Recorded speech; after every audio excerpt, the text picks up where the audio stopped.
Онцгой залсаа фантазм байна. Өнөөдрийн бичлэгээр шинэхэн цувралыг эхлүүлэх гэж байна. Энэхүү цуврал маань болохоор хүмүүсийн төдийлөн туршилт хийж харуулдаггүй.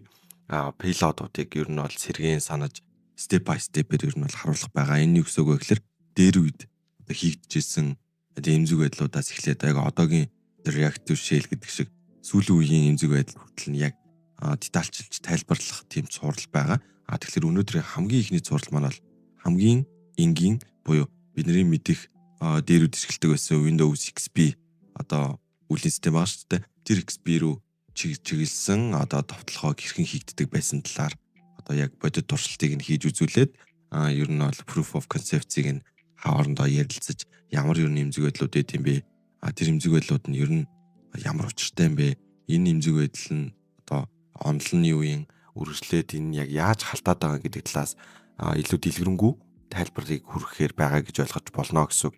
Тэгэхээр та бүхэн эхний яг цувралын эхний бичлэг учраас хамгийн beginner гэдгийг анхаараарай. Үүнээс цаашаага мэдээж илүү хүндрээд явна.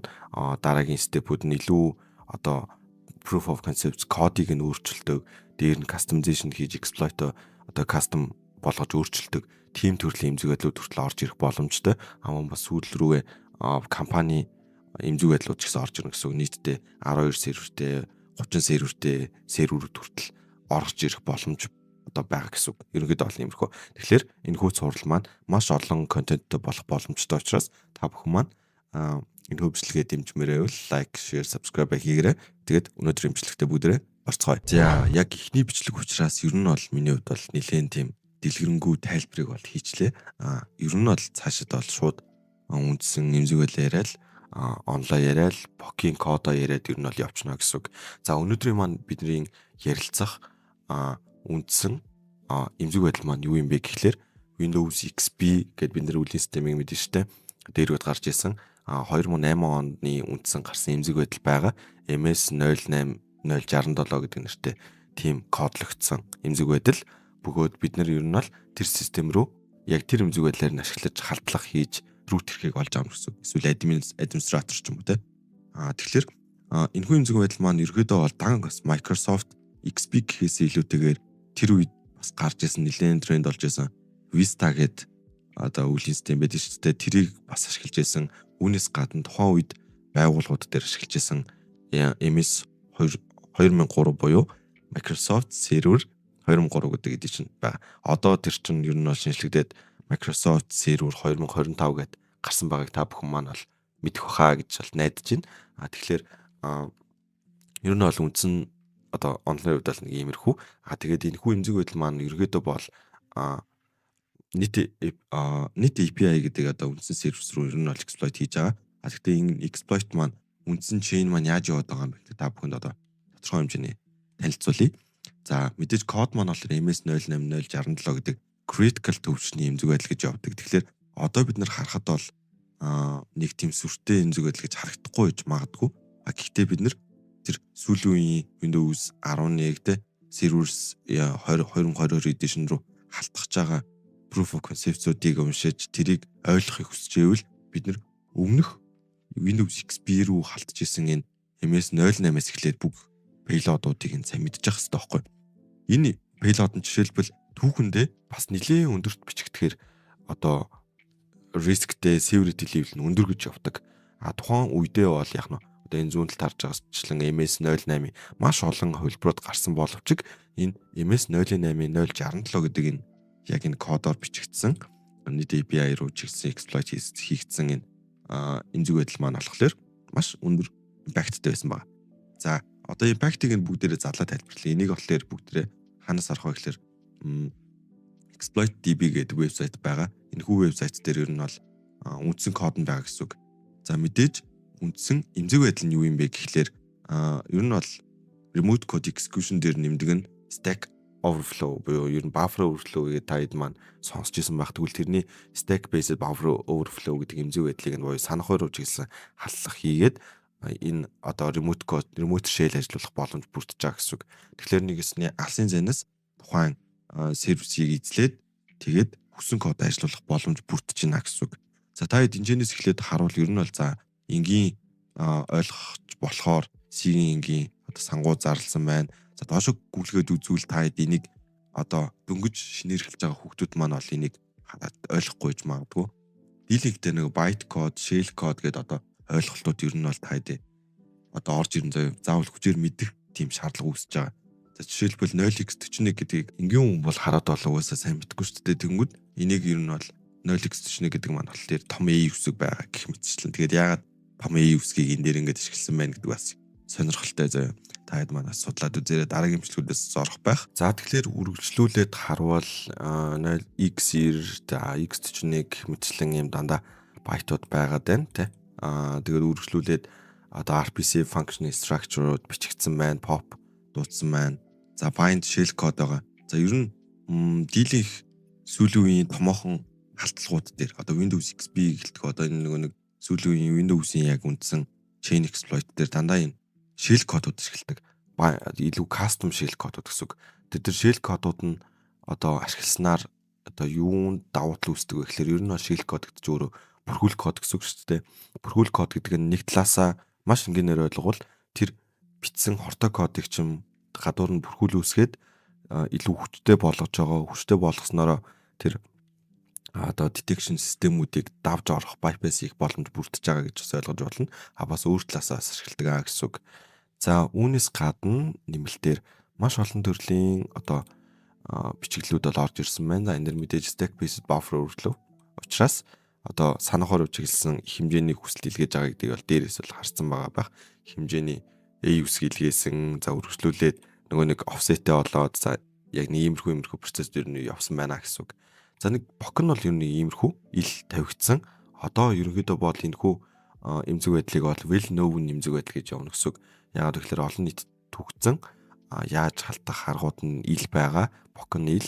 За тэгээд энэний талаар мэдээллүүд, задлан шинжилгээ бүх юмнууд нь хийгдээд дэлгэрэнгүй болцсон учраас ер нь well known эмзэг байдал болоо явчихж байгаа гэсэн үг. Илүү шинээр гарч ирсэн болонгууд мэдээч 0D болоо явчихжээ. Тэрийг бол манайхан мэдж байгаа байх. За ер нь бол нэг иймэрхүү бокийн кодоор халтна. Тэгэхээр бид нэр энийг ашиглаж болно. Шууд download гэдэг ер нь бол ашиглаж болно. Эсвэл бидний хувьд бол яг үндсэн сервис систем дээр ер нь бол ашиглахаар яг MS07 068. За энийг search-лжээ. Бүгдээ MSF console-аас search-лээд харвал энэ дээр exploit Windows SMB-гийн MS08 067 net API гэдэг харагдаж байна. За энэ болохоор нэр нь гэсэн үг. За уртлын чагтын доотлолт байгаа нь болохоор дугаар нь exploit-ын дугаар нь гэсэн үг. Тэгэхээр бид нэр заавал энэ урт нэрээр нь дуутахаас илүүтэйгээр бас энэ дугаараар нь дуудчих болдог. За disclosure хийсэн date нь болохоор 2008 оны 10 сарын 28-нд гарсан бөгөөд rank-ийн хувьд л great гэж байгаа. Тэгэхээр ер нь бол үнэхээр дээд түвшний exploit байна гэж ойлгож болно гэсэн үг. За окей. За description-ийн хувьд бол ингээд дэлгэрэнгүй ингээд явж байгаа. За окей гэдэг etc. Тэ. За тэгэхээр одоо энийг одоо хэдүүлээ мэдж байгаа шүү дээ. За энийг ашиглая гэж бодвол юу гэсэн үг вэ гэхээр уртлын чагтыг тавиад use 0 гэж бичиж байгаа гэсэн үг. За тэнгууд ер нь бол энэ exploit-ийг ашиглахад ингээд бэлэн болж байгаа. Тэгвэл энэ exploit дотор ямар зүйлсийг тохируулах вэ гэдгээ options гэдээ харсан гэсэн үг. За options дотор нь болохоор ороод үзэнгүүд амар их юм гарч ирж байгаа. Таад маань харж байгаа байх. Тэгэхээр энэ амар их юмны required гэдгийг эхлээд анзаарчих заяа. Амар олон юм ингэж distract хийжсэнээс required гэдгийг хараад доотлолт нь yes гэж байвал уртл нь заавал юм бичигдэх ёстой гэж ойлгочих заяа эхний ээлжинд. За тэнгууд yes гэж энэ урталт нь энэ хоосон байна. Тэгээд энэ уртлын параметр нь юу юм бэхээр r-host гэдэг параметр. Тэгэхээр энэ r-host дотор энд утга нэмж өгөхийн тулд set гэдэг keyword-ыг ашигладаг. Set r-hosts. Та хэд маань асууж байгаа байх томоор чичгэрвч ялгаатай юу гэх ялгаа нэг байхгүй. За r-host дээр юу бичиж өгөх ёстой вэ гэхлээр нөгөө нэг эмзэг байдалтай машиныхан IP хэрэгтэй гэсэн үг. Эсвэл машин эсвэл сервер гэх мэтчил зүйлүүдийнхаа. За тэгэхээр хэдүүлээ нөгөө эмзэг байдалтай сервис маань за header өчүү more сигийн хост. За хамгийн сүүлд орж ирсэн энэ хаяг баг. За энэ хаягийг нь авчи. Set r-hosts энэ хаяг дээр ер нь бол байгаа гэсэн. За окей. За яг хоо портоо өөрчилж болно. Бусад юмнуудаас өөрчилж болно. Тун 0 энэ бол миний хаяг болохоор 10.10.14.109 гэдэг хаягтай байна гэсэн. За тэгэхээр энийг болохоор ZL host нэг шууд 109 болгоод өөрчилж ZL port-ыг нь за энийг дурын порт гэж болно 9010 эсвэл 1234 гэх мэтчлэн. За ингээ өөрчилсөн. За ингээд сэтгэгсний дараагаар ер нь бол заавал чеклэх ёстой. Гэхдээ бид нэг юм дотор орхисон байгааг та бүхэн харж байгаа байх. Энэ дэр exploit target гэдэг зүйлээ бол орхисон байгаа даа. Тэгэхээр энийг show targets гэд харангууд яг одоо нэг үндсэн сервис чи яг ямар одоо юу юм бэ? Үеийн системийн хувилбар юм бэ гэдгийг нь одоо харах. Илүү заагаад өгчвөл илүү straight forward гэдэг өгөхгүй шууд одоо халтлага хийхэд илүү хурдан зөв ажиллах магадaltaй гэсэн үг. За тэгэхээр бидний хувьд бол тэрийг мэдгүй байгаа учраас зүгээр автоматар явчих гэж бол бодож байна. Гэхдээ мэдээж таад маань энийг харуул Windows XP-ийн гүтэл дотроо ингээл амар олон одоо Japanese, Korean, Dutch гэх мэтлэн ингээд вершнүүдтэй байдаг. Service pack нь хүртэл 2, 3 гэх мэтчлэнгээр ингээд өөр төрлөختтэй байдаг бай. За тэгэхээр хэдүүлэн мэдгүй байгаа учраас шууд автоматар явчих.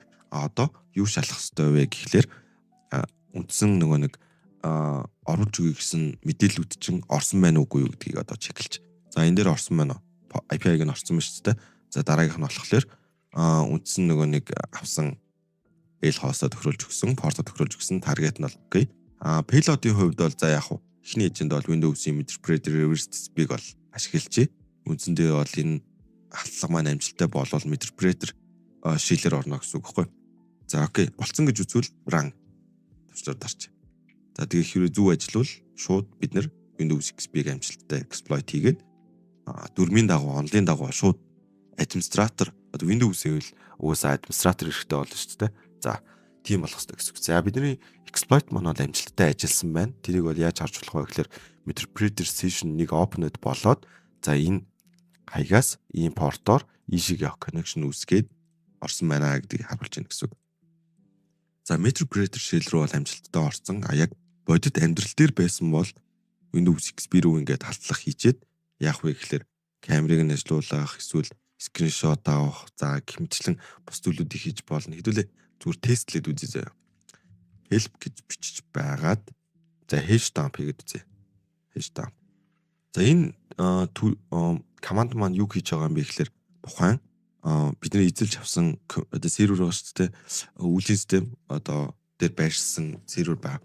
За энэ серверийн администраторын одоо хэрэглэгчээ маань нууц үгийн хэш тон байж байгаа гэсэн үг ингээд ил байж гэнэ гэсэн үг. За дараа нь guest user help assistant. За энэ хоёр бол нэг шаардлагагүй. Тэгсэн чинь John болон support гэдэг ийм бас хоёр user байгаа маань. Тэгээд үүн дээр нэмээд 3 user буюу administrator гэдэг user байгаа маань гэдгийг харж болж байна гэсэн үг.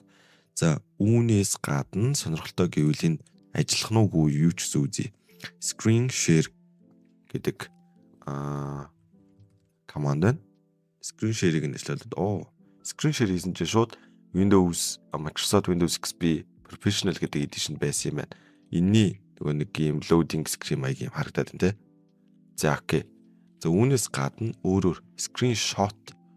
За screen share авсан чи screenshot орч явах те. За энийг нь бүр унтрааж болно. За shutdown хийж болно гэх юмчлэн бүхүүлийг хийж ер нь болно гэсэн үнд цаашаа. За тэгвэл бид нар энэ бол нэг шаардлагагүй. Бидний хувьд бол үргэлжлүүлээд админ хэрэгтэй болох одоо зорилготой бөгөөд одоо эцсийн дүндээ болоод флаг болох ёстой шүү дээ. Тэр shell гэж бичих ёстой гэсэн. Shell гэж бичээд оронгууд бидний хувьд л Sigma Windows System 32 гэдэг юм ирэхээр орцсон байна. Who am I? Энэ ажиллахгүй нэ. Тэгвэл net user гэж бичиж. Net user гэдэг команд маань болохоор ямар юзерүүд ажиллаж байна гэдгийг харуулж байгаа. Who am I/prev гэдэг энэ команд. За энэ дээр бол ер нь бол хоригдсан юм уу яасан сайн мэдэхгүй байна. Windows XP дээрээс л ажилтгүй юм болов. Who am I гэдэг команд бол ажиллахгүй байгаад байна. За окей. Тэгэхээр бүгдээрээ хин рүү орох уу? CD users гэдэг юм байхгүй гадаг шүү гэнэ. Тэгэхээр CD documents за бүр ингэж бичих юм шиг байна. За бүгдээрээ энийг гэж жагаад CD гэдээ орчих. За дэргээд үзэнгүүт documents and settings дотор нь бас байсан юм биш үү guys. Би нөгөө нэг дээр үед л Windows XP ашиглаж байснаас ер нь бол одоо баг ашиглах болцсон болохоор. За genre ордоц. За genre орсон чинь desktop favorites гэдэг хэсгүүд байна. Desktop руу ороод үзвэл дэрийгэд үзвэл энэ дээр user zig text гэдэг энэ бидний ер нь бол одоо энэ John гэдэг user-ээр амжилттай орсон байна гэдгийг зүгээр нотолж байгаа тийм одоо user zig text байна гэдгийг харж болж байгаа. За энийг харахын тулд type user zig text гэдэг ер нь бол ингээд бичингүүд доторх мэдээлүүд нь харагдчихна гэсэн үг. Ингээл ер нь бол ойлгомжтой болчихж байгаа. Next дараагийнх нь болохоор 2 удаа хойшоо яваад administrator гэдэг user байсан. За тэрийгэд үзвэл desktop мөн адилхан байгаа. Admin ирэхээр амжилттай асуудалгүй орж болж байна. За энэ дээр болохоор type root zig text гэдээ орвол асуудалгүй ажиллана гэсэн үг. За ер нь бол та хэд маань сүүлийн үеийн нэг Windows 10, 11 за server edition-үүд дээр whoami/prev гэд бичингүүд нөгөө нэг эрхийн түвшнөө нь ер нь бол харагддаг гэсэн үг. Энэ user маань яг ямар хэрэгтэй байгаад байгаа, яаж ер нь бол үргэлжлээд байгаа юм бэ гэдгийг ер нь л хэмжлэн мэдээлүүд нь шууд ил гараад ирдэг. Ингэснээрээ цаашаа нөгөө нэг одоо хатлагын гинжин холбоос үүсгэхэд бол амар амархан болоод тухайн хакерт одоо амархан болгоод өгчдөг гэж ойлгож болно гэсэн үг ер нь л. За нэг иймэрхүү. Тэгэхээр бидний хувьд бол үндсэн зорилготой бол хүрсэн Windows MS 08-ийн 067 гэдэг үндсэн эмзэг байдлаар хатлах хийгээд exploitation амжилттай хийгээд shell аваад interpreter shell-ээр орсон бөгөөд үүнээс гадна бид нөгөө нэг ороод screen share гэх мэтлэн бүх бусад suspicious үйлдэлүүдийг те сэжигтэй үйлдэлүүдийг бол хийж чадчих байгаа гэсэн үг. Үүнээс гадна бидний мэдих keylogger болон хортой програмыг суулгах, шинээр user үүсгэх хэмжлэн бүх хэрэг нь ер нь бол нээлттэй гэсэн үг. Яагаад вэ гэхээр бүгдээрээ root хэрэгээр орсон байгаа учраас ингэж орж болж байгаа. За тэгээд цаашлаад энэ болохоор зөвхөн beginner edition байгаад байгаа. Та хэд маань би бодол зөндөө хэлээд байгаа шүү дээ. Тэгэхээр үүнээс цаашаага зөндөө өөр төрлийн environment-ууд байгаа. FreeBSD байна, Linux-ийн Ubuntu сервисүүд байна, Windows-ийн 7 байна, 8 байна, за үргэлжлээд 10 байна. Server 2022 edition, 25 edition, 16, 19 edition гэх мэтлээ одоо үндсэн нөгөө нэг халдлагыг орчин маань бол ингээд амар ингээд өөр байгаад байгаа. Тэгэхээр бид нар бүгдийг нь ер нь бол тодорхой хэмжээнд мэдчих хэрэгтэй гэсэн. Бид нар одоо яг ингээд 2026 он амьдарч байлаа гэж бодоход Windows XP руу халтгаа мэдгүй ээжэж Windows 10 руу халтах ч юм уу 22 руу халтгаа яриад байх нь амар утгагүй байгаа байхгүй тий. Тэгэхээр бидний хувьд бол одоо эхний ээлжинд одоо ямар ч ийм халтлагын exploit болон покууд байсан тэрийг ер нь бол юу явах хэвээр сайн задлж ойлгох тэрийг нь ер нь яг ард нь юу ажиллаж байгаа вэ гэдгийг нэлээд детальчилж харах шаардлагатай. Миний хувьд бол яг энэ нийт API буюу MS08-ыг одоо задлан шинжилгээийг тайлбарлсан хүмүүс маш олон байгаа. Ер нь бол блогууд зөндөө байгаа. Хэрхэн одоо яг яаж орж байгаа, reverse-тэй доторх бүр яг нэг үндсэн shell кодных утга учир те яг яаж яваад байгаа юм бэ гэх мэтлэн мэдээллүүдийг нь ер нь бол дэлгэрэнгүй тайлбарлсан байсан учраас та бүхэнд ер нь бол хэрхэн зүгээр яг халтж байгаа вэ гэдгийг тест маягаар үзүүлж байгаа гэсэн үг шүү. Тэгэхээр үндсэндээ бол би ингээд шууд exploit хийгээд байгаа боловч арт нь ерөөсөө Windows XP гэдэг ийм машин ажиллаж байгаа гэсэн үг. Одоо сүүлийн үед те одоо maybe за зүгээр жишээ аваад ярихад нэг байгууллагын ATM Windows XP дээр ажиллаж ивэл яг нь та хэд ингээд алсаас хандаад орох боломжтой л гэсэн үг байхгүй. Ер нь бол зүгээр мэдээж угаасаа тийм амархан орчихгүй л дээ. Мэдээж тэр тусгаарлалт гэх юм шиг олон зүйл хийсэн байгаа сүлжээний хувьд бол гэхдээ ер нь бол үндсэн зарчим нь бол нэг иймэрхүү л гэсэн үг.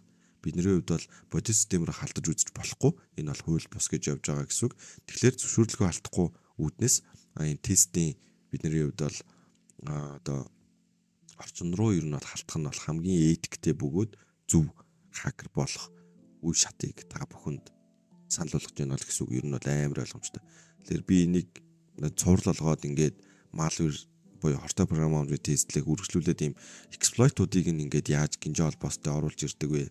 Ер нь ингээд вебээр нь дамжаад цаашаага бүр үндсэн local network руу орох боломжтой байд юм уу гэдэг ч юм уу. Бүр сүүл рүүгээ зөө бүр амар сонирхолтой юмуд бас байгаа.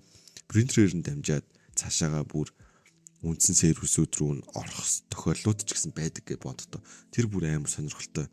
Хэмжлэн ер нь бол зөндөө гой хийж үзүүлэхээр юмнууд ер нь бол байгаа. Тэгэхэд эхний видео учраас та бүхэнд дэлгэрэнгүй гой тайлбарлаад хүргэе гэж ер нь бол бодлоо.